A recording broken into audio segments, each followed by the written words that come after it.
The 10 Sefirot taken together constitute a fundamental and all-inclusive reality.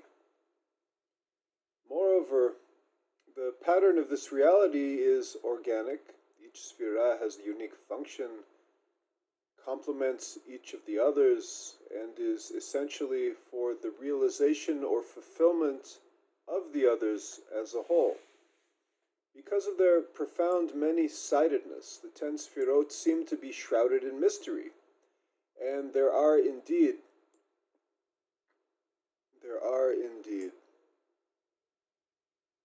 so many apparently unconnected levels of meaning to each, the levels, moreover, appearing to be unconnected, that a mere listing of their names does not adequately convey their essence. To say that the first Sefirah, Keter, or crown, is the basic divine will and also the source of all delight and pleasure, it only touches the surface. As is true with Chokhmah, wisdom, which is intuitive, instantaneous knowledge, while Bina, or understanding, tends more to logical analysis. That is different from both, being not only the accumulation or the summation of that which is known, but a sort of 11th Sefirah, belonging and yet not belonging to the 10. Chesed, or grace, is thus the 4th Sefirah and is the irrepressibly expanding impulse. Chesed, the irrepressibly expanding impulse, or Gedulah, or greatness of love and growth.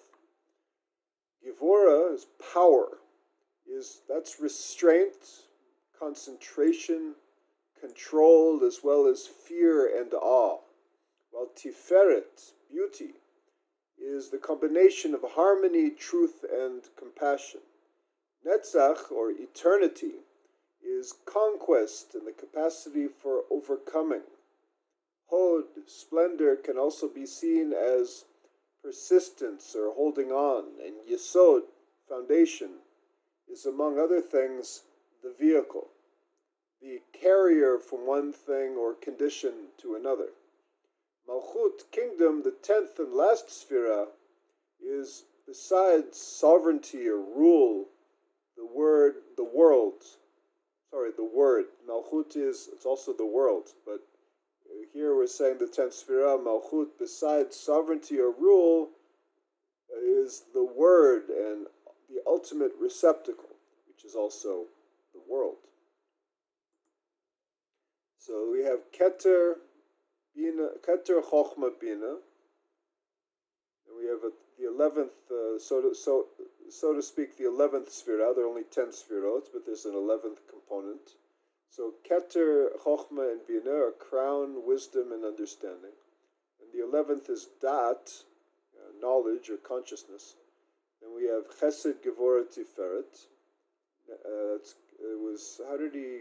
Rabbi Steinsaltz, again, we have Bina, Chokhmah is wisdom, Bina is understanding, Dat is knowledge, Chesed he translates as grace. It also is called Gedulah, or greatness. Gevura is power, Tiferet is beauty, Netzach is eternity, Hod, splendor, Yesod, foundation, and Malchut, kingdom. All these Sefirot are infinite in their potency, even though they are finite in their essence. They never appear separately. Each is in a pure state, but always in some sort of combination, in a variety of forms. And every single combination or detail of such a combination expresses a different revelation. The great sum of all of the Sefirot in their relatedness constitutes the permanent connection between God and His world.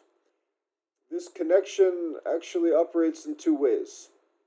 The 10 Sefirot are responsible for the universal law and order, what we might call the workings of nature in the worlds. As such, they mix and descend, contracting and changing forms as they go from one world to another, until they reach our physical world, which is the final station of the manifestation of divine power. On the other hand, the events that occur in our world continuously influence the 10 Sefirot, affecting the nature and quality of the relations between the downpouring of light and power and the representation of this light and power. An old allegory illustrates the influence by depicting this world as a small island in the middle of the sea, inhabited by birds. To provide them with sustenance, the king has arranged an intricate network of channels through which the necessary food and water flows. So long as the birds behave as they are endowed by nature to behave, singing and flying through the air, the flow of plenty proceeds without interruption. But when the birds begin to play in the dirt and peck at the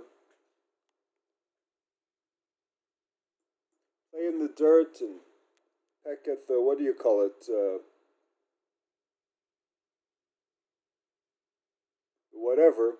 But when these birds begin to play in the dirt and peck at the channels, the channels get blocked or broken and cease to function properly, and the flow from above is disrupted. So too does the island that is our world depend on the proper functioning of the Sefirot, and when they are interfered with, the system is disrupted, and the disrupting factors themselves